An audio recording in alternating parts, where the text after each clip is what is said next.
করে লুচ্ছে কথা কোন ঠিক নেই বউর মালিক শহীদুল হেফাজত করে মামুনুল বউর মালিক শহীদুল কানে বউর মালিক হেফাজত করে লুচ্ছের ঘরে লুচ্ছে সরকারে কি একটা আইন করছে আরেকটা বিয়ে করেন দেখলে একটা বিয়ে করতে বড় বউয়ের অনুমতি লাগবে না ওরে বাদাইন্য মৌলবী কি তালি কারণ এই বেড়ারে তো জুতা দিয়ে ভিড়াই বউ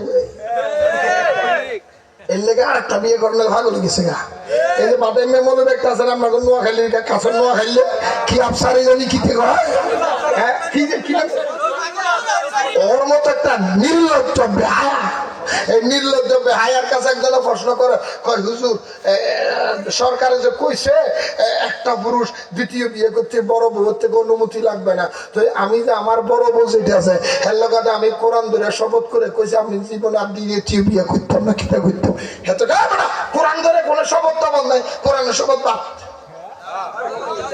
কোরআন ধরে বলে শপথ তার আসল খালি আছে এত কইছো তো আসল খালি আছে নাউজুবিল্লাহ কইতেন না আর তোর কথা নাউজুবিল্লাহ কইতেন আল্লাহ এই সমস্ত লোকের থেকে আমাদেরকে বাঁচায় না হোক আরো জোরে কর না এই দেশ ওলি আল্লাহর দেশ ওলির সাথে যারা বিয়াদবি করে তারা সবগুলি বাধাই নিয়ে ফরগাছা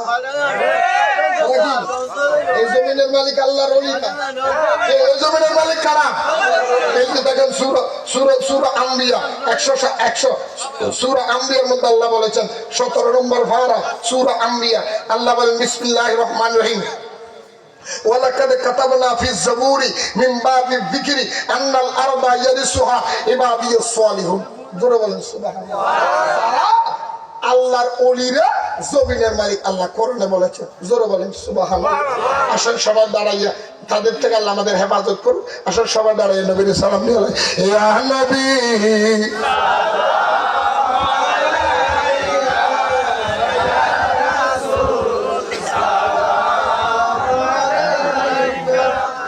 يا حبيب سلام عليك سلام يا رسول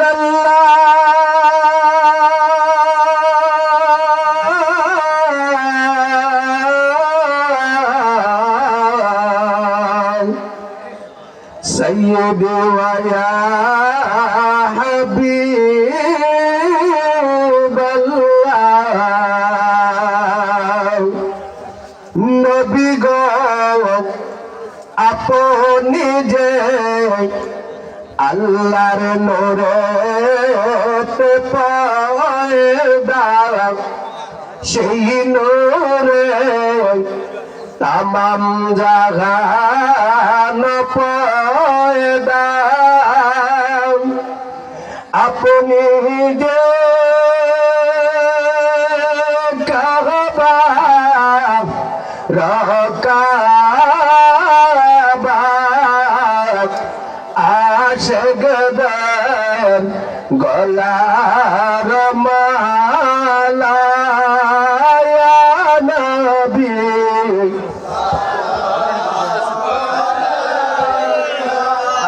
ইয়া রাসূল সালামু আলাইকা ইয়া আলাইকা সালাওয়াতুল্লাহ হাবিবি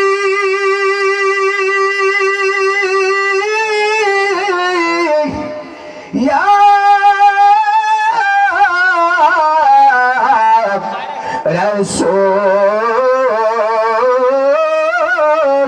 রাসূলুল্লাহ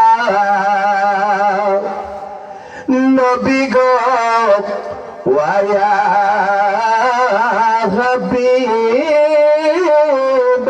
হাবিবাল্লাহ নবী গো আপনার পাকের আওয়াজ প্রাণে চাহিয়া আমরা কাঁদি গো আপনাকে দাঁড়াইয়া সালাম জানাইয়া দেখা দেন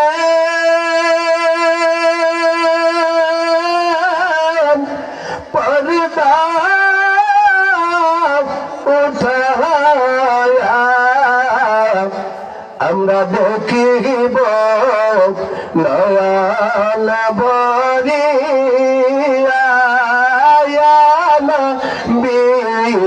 সালাম আয়া রাসূল সালাম আয়া হাবিব সালাম সালাওয়াতুল্লাহ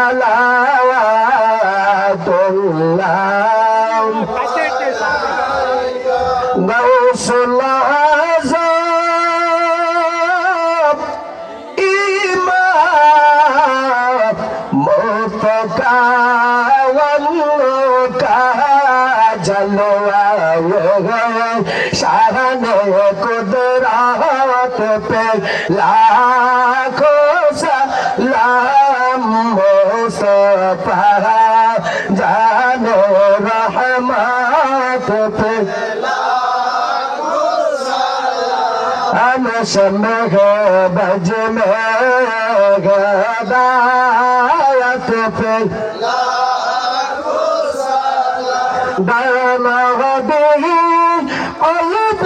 में आजम मुस्तफा सैयदी आला हज़रात पे लाखों सलाम मुस्तफा जाने रहमत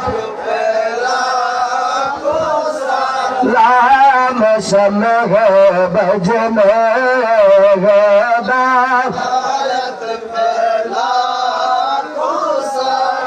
खाजा खाजा गाल खाजा गरीब वाज अजमेरी संजरी खाजा गरीब वाज उसमय नदीन मिल्लात पेला को सलाम मुस्तफा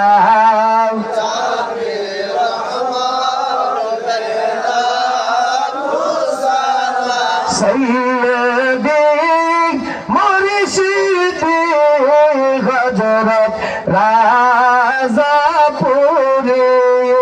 सैयदी मुर्शिदी हजरत गौस मजबन दायर सैयदी मुर्शिदी कबला शाहपुरी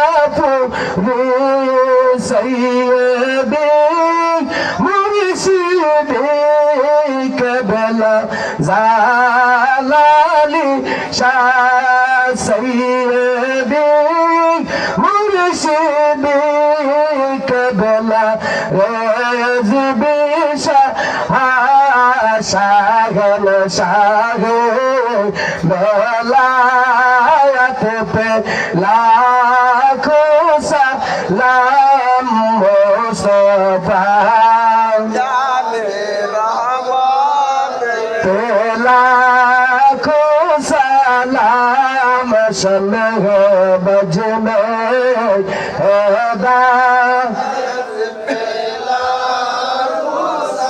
या पक पंजाबों में लाखों सलाम या पक पंजाबों में लाखों सलाम या पक पंजाबों लाखों सलाम या पक पंजाबों या हुसैन शाह हुसैन लाखों सलाम या हुसैन शाह हुसैन लाखों কারবালার কোরবানি স্মরণ কর প্রাণবর সকলে নামাজ পড় কারবালার কোরবানি স্মরণ কর প্রাণবর সকলে দুরূদ পড় আসসালামাই নূর চশমা আম্বিয়া আসসালামাই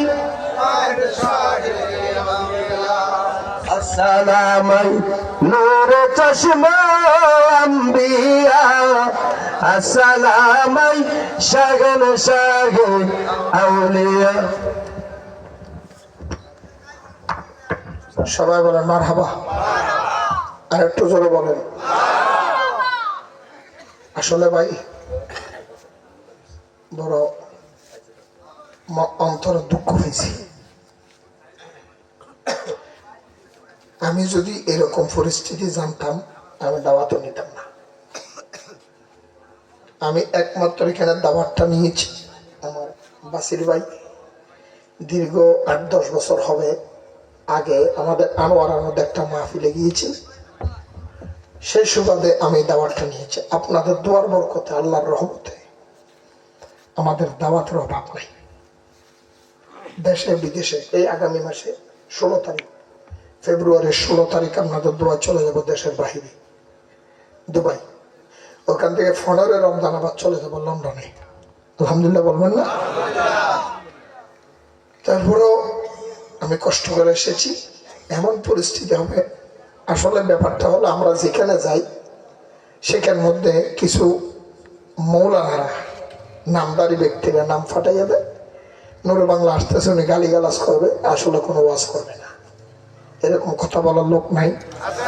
আপনারা বুকে হাত দিয়ে বলেন সব আমি কি গালিগালাজ করেছি নাকি আমি কোরআন শরীফ থেকে দলিল দিয়েছি? আমি কি মানে কথা বলছি? আল্লাহ কবুল। সর্বশেষ একটা কথা বলি, আজকে যারা শেষ পর্যন্ত মাহফিলে বসেছেন বুকে হাত দিয়ে বলেন তো আপনারা কি মনে করেন আজকের মাহফিল কিয়ামতের ময়দানে নাজাতের উসিলা হবে? আপনারা মনে করেন? এটা বিশ্বাস করেন? আজকে মাহফিলে যারা আসছেন আপনারা সবাই জান্নাতে যাবেন এমন কোন কথা আপনারা বিশ্বাস করেন? কে কে করেন বুকে হাত দিয়ে বলেন। হুজুর আমি করি। একটা লাগেছে কেন? আল্লাহ নিজে যে আল্লাহ লোকে কি আমার লোকে দুশ্মনী আছে? আল্লাহ নিব কীর্তে, আল্লাহ নিব কীর্ত, আল্লাহর সাথে কি আমার দুশ্মনী আছে? হ্যাঁ, আল্লাহ কইছে বান্দা আমি যে পথ তোমাকে দিয়েছি সেই পথ অনুসরণ করো, তুমি জান্নাত পাইবা। সেই পথ অনুসরণ করবা না, তোমার জন্য কই আর জোরে বলেন। আল্লাহ তো আমাদেরকে জান্নাতে দেওয়ার জন্য অসংখ্য রাস্তা রেখে দিয়েছেন, ছোট ছোট জিনিস এতটুকু বুঝবে। এই বাবা কথা কই না, এই যুবক রিকশা 2 মিনিট কথা শেষ, 2 মিনিট কথা শেষ। বলেন আলহামদুলিল্লাহ। আপনি জান্নাতে কিনা সেটা দুনিয়ার কেউ বলতে না পারলে আপনি নিজে বলতে পারবেন। কেন? আমার কর্ম কি করেছে আমি জানি না। কথা বলেন কেন? দুনিয়ার কেউ না জানলো আমি আপনারটা আপনি জানেন না। যেই তারিখ থেকে শেষ, যেই তারিখ থেকে আপনার জ্ঞান হয়েছে সেই তারিখ থেকে আপনার বালেক হওয়ার পরে গুনাহ লেখা হয়েছে। যতক্ষণ আপনি ভালো মন্দ বুঝতেন না ততক্ষণ আল্লাহ গুনাহ লেখে নাই। তাহলে খেয়াল করবেন, আল্লাহ বলে, হযরত আলী বলে, সমস্ত মুসলমান তোমাদের জন্য একটা সুখবর। আমি আল্লাহ বললাম কোন মুসলমান যদি ঈমান নিয়ে খবরে যায় সে নিশ্চয় জান্নাতে হবে, গ্যারান্টি। কি নিয়ে গেলে? আরো জোরে বলে। তো অনেকে বলতে পারে আমি তো নামাজ পড়ি নেই, রোজা রাখি নাই, হজ করি নাই, সুদ খাইছি, ঘুষ খাইছি, অন্যায় করছি, নির্যাতন করছি, খারাপ কাজ করছি, তাহলে আমি কি জান্নাতে যেতে পারবো? হ্যাঁ, যেতে পারবেন। কিভাবে? আমার রাসূল বলে কোন মানুষ যদি অন্যায় করে, ভুল করেছেন, সুদ খেয়েছেন, যা করছেন, এটার জন্য আল্লাহ আপনাকে জাহান্নামে দিবে। কিন্তু জাহান্নামে দেওয়ার পরে আপনি সিরিয়াস চাই না, আপনি ওই জাহান্নামে নেওয়ার পরে ঈমান নিয়ে যদি আপনি মরতে পারেন, আপনার ওই কৃত কর্মের জন্য যেই জাহান্নামের জন্য নির্ধারিত হয়েছে শাস্তি, সেটা শেষ করে আল্লাহ ঈমান নিয়ে মরার কারণে আপনি আমার জান্নাতে আসতে পারবেন। যদি ঈমান নিয়ে মরতে না পারেন, তাহলে গোটু দি জাহান্নাম সিরিয়াসটাই গেছেন তো গেছেন, আর আসার কোনো নামগন্ধ নাই। তাহলে জান্নাত আসার জন্য আমাদের কি লাগবে? তো আমরা ঈমান নিয়ে যেতে চাই, ঈমান নিয়ে কবরে যেতে চাই। কে কে চান? হাত তোলেন। চান তো ঈমান নিয়ে? আল্লাহ যতগুলো হাত তুলেছে ঈমান নিয়ে কবরে যাওয়ার জন্য, যখন ডাক দিবা আমাদের ঈমানের সেই কবরে ডাক দিবা। একটা আমল বলে যায়, গ্যারান্টি আপনি যত বড় গুনাহগার হবেন হন, আপনি মরার সময় ঈমান নিয়ে মরবেন। একটা আমল করতে হবে। কয়টা করতে পারবেন? করতে পারবেন? হযরতে আলী, ইসলামের চতুর্থ খলিফা হযরতে মাওলানা আলী বলে, আমি উম্মত তোমাদেরকে একটা আমল দিয়া চাই, এই আমলটা যদি তোমরা করতে পারো, গ্যারান্টি দিলাম মরার সময় ঈমান দিয়ে মরবে। ভরসা নয়, গ্যারান্টি। ভরসা এটা কি? মান আযজামা মাওলুদুন নবী সাল্লাল্লাহু আলাইহি ওয়াসাল্লাম আলা কারাতিন লা ইয়াখরুজু মিনাদ দুনিয়া ইল্লা বিল ঈমান। হযরত আলী বলেন, কোন মুসলমান যদি ইন্তেকালের আগে, মরার আগে আমার দয়াল নবীর মিলাদুন নবীর জন্য, মাহফিলের জন্য 1 টাকা খরচ করে, কয় টাকা? মান আযজামা মাওলুদুন নবী সাল্লাল্লাহু আলাইহি ওয়াসাল্লাম আলা কারাতিন 1 টাকা খরচ করে, ওই মানুষটা মরার সময় লা ইয়াখরুজু মিনাদ দুনিয়া, উনি যখন দুনিয়া থেকে বের হয়ে যাবেন, মরে যাবেন, মিনাল ঈমান, মানুষটা ঈমান নিয়ে মারা যাবে। কি নিয়ে মারা যাবে? কি নিয়ে? আমরা আজকে যারা মাহফিলে এসেছি, বসেছি, সহযোগিতা করেছি, হযরত আলীর হাদিস বরাবর আমরা ঈমান নিয়ে মারা যাব। ইনশাআল্লাহ। কি নিয়ে? কি নিয়ে? এলা আমলটা কি নবীর মাহফিলে কি করা? আমরা যা আগামী বছর পর্যন্ত বাঁচবো এমন কোন গ্যারান্টি আছে? কালকে সকালে মরতে পারি না। কি ভাই কথা বলেন? যতগুলি ভাইয়ের আপনারা দাঁড়িয়েছেন, বসেছেন, এই আমলটা আজকের জন্য করে ফেলেন। হুজুর বাঁচি না মরি তার কোনো গ্যারান্টি নেই। এত বড় একটা মাহফিল হয়েছে, আপনি মুসাফির। আজকে এই মুহূর্তে জীবনে বহু টাকা বোঝ জায়গা আমি ফেলে দিয়েছি। আমি 1000 টাকা, 2000 টাকা, 500 টাকা আমি আজকের মাহফিলের মধ্যে এই দিলাম। হযরত আলীর কথা মানলাম, যাতে আমি ঈমান নিয়ে মারা যাই। কারণ বিল্ডিং করেছি, ফোলা মাইয়া খাবে, আমি যেতে পারবো না। আমি কোটি টাকার ব্যবসা করেছি, আমার ছেলে মেয়ে পাবে, আমি হবো না, আমি চলে যাব। তাই আমি বিশ্বাস করেছি হযরত আলীর কথা। আমি ঈমান নিয়ে মরার জন্য আমি মাহফিলের জন্য 5000 টাকা দিলাম, বরং আমি 2000 টাকা দিলাম, আমি 500 টাকা দিলাম। কেউ দিতে পারবে না। আমি মুসাফির। আমার রাসূল বলেছেন, মুসাফিরের দোয়া ফেরত নাই, মজলুমের দোয়া ফেরত নাই, মা বাবার দোয়া ফেরত নাই। আমি একদিকে মুসাফির, অন্যদিকে মজলুম। 4বার আমি জেলখানায় গিয়েছি, 4বার। আমার ভাই জনাব মোহাম্মদ মেম্বার, জনাব করিম মেম্বার সাহেব নগদের মধ্যে 1000 টাকা, আল্লাহ তার দানের কবুল। জনাব মোহাম্মদ জহিরুদ্দিন নগদের মধ্যে 500 টাকা। হাফেজ মৌলানা মোহাম্মদ সেলিম নগদের মধ্যে বামনিকলা 1000 টাকা। আল্লাহ রে, বড় আশা করছে হযরত আলীর কথাটা যখন মারা যাবে, ঈমান নিয়ে মারা যাবে। আল্লাহ আমি মুসাফির, আমি মজলুম, আল্লাহ রে মুসাফিরের পক্ষ থেকে দোয়া কবুল করো। আল্লাহ কেউ ফেরত দিও না, আল্লাহ মা বাবার পক্ষ থেকে দোয়া কবুল করে। আল্লাহ মোহাম্মদ মাসুদ ভাই, উনি নগদের মধ্যে 500 টাকা দিয়ে মারা হবে। ভাই এখন দোয়া হবে, ফিরসা হুজুর আসতেছে, এই আইয়া পড়ছে, কয়েক মিনিটের মধ্যে ইনশাআল্লাহ হুজুর পৌঁছে যাবে। তাড়াতাড়ি আমি মুসাফির মজলুম দোয়া করতাম, হুজুর আমি দিলাম। ভাই জীবনে ভোট, ভাই নিজেরা নিজে হিসেব করেন না। আপনারা যারা সিগারেট খান, ডেলি কম করে হলে 1 প্যাকেট সিগারেট খান না ভাই। 1 প্যাকেট সিগারেট যদি 100, 500, 100 টাকা। জনাব মোহাম্মদ খাজা মিয়া তার মা বাবার গুনাহ মাফের জন্য, জীবনের গুনাহ মাফের জন্য নগদের মধ্যে 1000 টাকা, 500 টাকা কেজি। মাসুদ ভাই প্রবাসে আছে, নগদের মধ্যে 500 টাকা। আল্লাহ দানের কবুল করো। মা বাবার গুনাহ মাফ করো, হায়াতে দেব নসিব করো। জনাব মোহাম্মদ সালাউদ্দিন ভাইয়ের আব্বাজান বাচ্চু প্রধান নগদের মধ্যে 500 টাকা। আল্লাহ মা বাবার গুনাহ মাফ করো, হায়াতে দেব নসিব করো, দানের খবর সোনার মদিনা পৌঁছে দাও। আল্লাহ রে হযরত মাওলা আলীর সঙ্গে জান্নাতে যাওয়ার তৌফিক দাও। ভাইও টাকা না থাকলে না দিবেন, কিন্তু যাইয়েন না একটা মনে করে আব্বু মুখ খুলে দেওয়া লাগবে না, আপনারা বসেন। এটা কালেকশন করে করা। জীবনে কত জায়গার মধ্যে গেছেন, গানের অনুষ্ঠানে গেছেন, এই গুণ যা করছেন এগুলো মাফ করা শুরু। জনাব মোহাম্মদ আনুমিয়া, জনাব মোহাম্মদ আনুমিয়া নগদের মধ্যে 500 টাকা। আল্লাহ মা বাবার গুনাহ মাফ করো, হায়াতে দেবে নসিব করো, ধানের খবর শোনার মদিনা পৌঁছে দাও।